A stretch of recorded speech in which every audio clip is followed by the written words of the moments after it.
DGP Rupin Sharma briefs media on Anti-Narcotics Conference and Police Recruitment Kohima, November 10, 2025. Nagaland Director General of Police, DGP Rupin Sharma, today briefed the media at the Mini Press Conference Hall, Police Headquarters, PHQ, Kohima, focusing on the upcoming conference of anti-narcotics task forces and the ongoing Nagaland police recruitment process. The two-day conference, scheduled for November 13th and 14th at Kohima, will see participation from the Narcotics Control Bureau, Special DGP Crime and Investigation, and Inspector General rank officers from all northeastern states, Sikkim and West Bengal. DGP Sharma said the meet will deliberate on the drug trafficking challenges facing the Northeast and explore joint strategies for effective enforcement, rehabilitation, and demand reduction. On recruitment, the DGP informed that the application deadline has been extended by 15 days due to documentation delays faced by some candidates. He clarified that fee payment of 300 rupees is mandatory for eligibility, explaining that the amount covers digital processing and logistical expenses. Responding to questions, DGP Sharma assured that the Nagaland Police is committed to maintaining transparency and efficiency in the recruitment process. He also shared that forensic facilities in Dimapur have been strengthened and mobile forensic labs will soon be introduced to ensure timely response at crime scenes. He urged the public and media to provide constructive suggestions and support the department's efforts in improving services and tackling narcotics issues in the state. This conference was a couple of issues from our side, and then later on we can take questions if you want. The first thing that I wanted to inform is that in coordination with the Narcotics Control Bureau, Government of India, the Nagaland Police is organizing a two-day conference of the anti-narcotics task forces of all the northeast states and West Bengal and Sikkim on 13th and 14th of November at Kohima. Senior officers of Government of India were expected to attend, including the Union Home Secretary. However, because of the situation after the blast yesterday, he's preoccupied in Delhi, so he may not be attending. But Director of the Narcotics Control Bureau, Special DGP of CRPF, and IG rank officers of Northeast states will be attending this conference. During this conference, we hope that the anti-narcotic task forces of the Northeast states will be able to deliberate on the problem of narcotics facing Northeast and from Northeast to the rest of the country, and come up with a set of solutions and suggestions for implementation within the Northeast, and also make some suggestions or recommendations to Government of India so that the war against drugs can be successfully fought. I hope we will be able to invite the media based in Dimapur, or if any one of you wants to come for the inaugural session in Kohima tomorrow. So please note that we will circulate a formal request by the evening today. The second issue which I wanted to update the media was on the recruitment to Nagaland Police. As you are all aware, as the people of Nagaland are all aware, that we opened up the portal on 6th of October 2025. The last date for submission of applications was 7th of November. Because of some administrative reasons and problems faced by some candidates who were not able to obtain the requisite documentation from the government end, like indigenous certificates and things. We thought that it is fair on our part to extend the last date for submission of applications for the recruitment process. So therefore, the government extended the last date for acceptance of applications by 15 days. You would have all witnessed regular updates from the police headquarters on the Nagaland Police website and also on the print media platforms in Nagaland about the number of candidates who have applied for the posts every day. Now we are giving two subcategories there. One is the number of people who have registered, and the second is the number of people who have paid the fees. Registration is free of cost. It is a one-time registration. So if you register on the portal once, that registration is valid for all future recruitments. If you want to change anything, you can change in that. Say for example, today you are class 10 pass, tomorrow you get another additional degree, you can add next year. But we are mentioning the fees, about the fees, that 300 rupees has to be paid, because without payment of the fees, you are not eligible for the exam.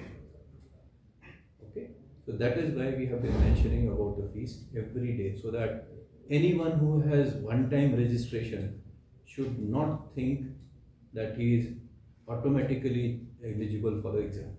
Unless he has paid the fees, he is not eligible for the exam. The application is only complete and your eligibility is only complete if you have paid the 300 rupees fees.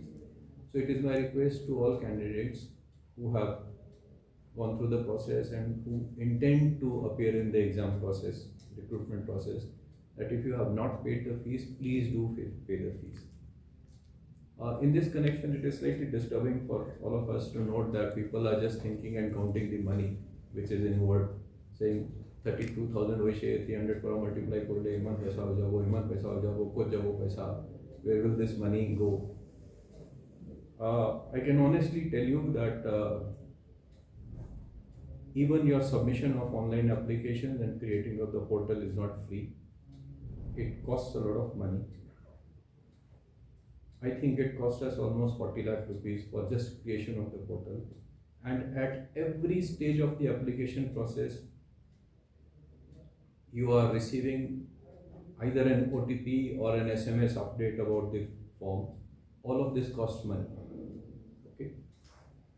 Besides this, now I'm not trying to protect myself or being defensive, but I'm just giving a comparative statement, comparative thing for the recruitment processes. For the NPSC and the NSSB exams also, the recruitment fees or the application fees is 300 rupees.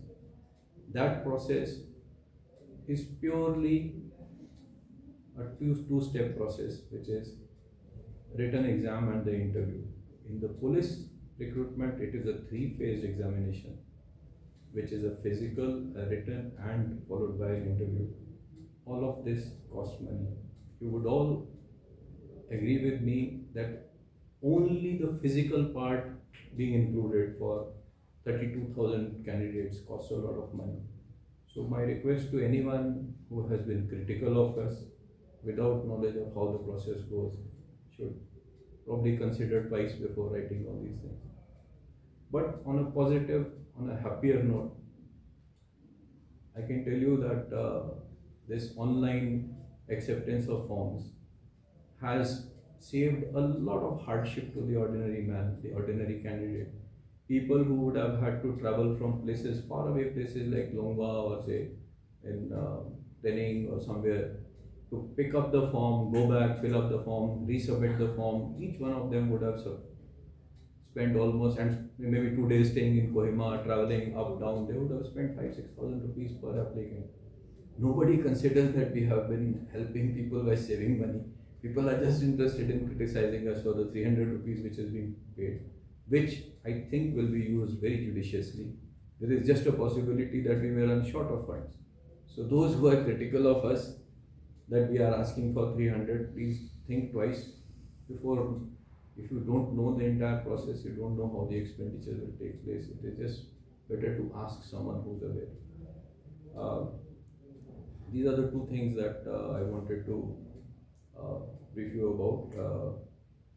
And even in the recruitment process, we have to spend money.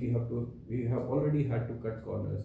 A single chest badge, which was costing 70, 80 rupees in the market, we have made it in-house through our family welfare thing, which is costing us only about 7, 8 rupees. You know, we know how we are spending the money judiciously. You can help us by telling us, suggesting us how to do it, but please don't be critical without a reason.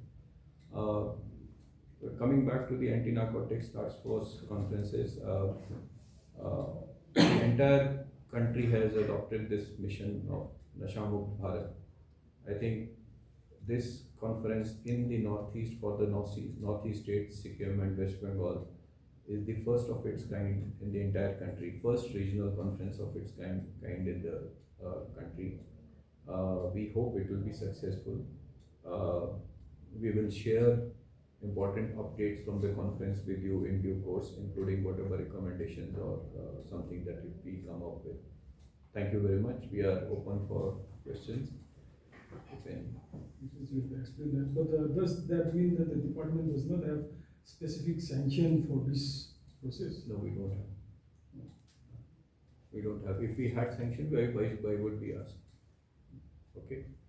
And look at it that at the later stage when the interviews take place, and the interviews take place for say around 3,500 candidates, if each interview takes about 10 minutes, the interview process itself will take almost 10, 12, 15 days in some places. The teams which are there, the support staff which are there, their logistics and it all costs money, including the physical thing, it costs money.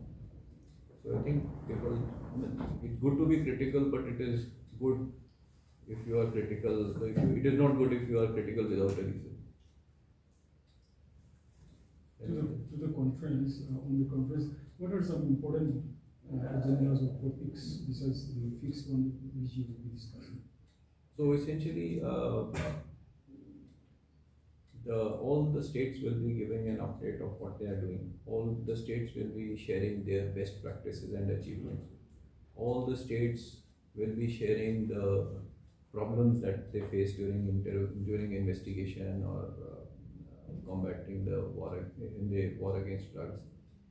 Then we will try to come up with a set of recommendations or suggestions for the government of India, where we expect help from the government of India to help all the states in the northeast. And it is not just going to be confined to. The primary focus is on supply reduction, which is on investigation and law enforcement, but it is also going to include sessions on other things like rehabilitation, de-addiction, the demand reduction part, and other things also are going to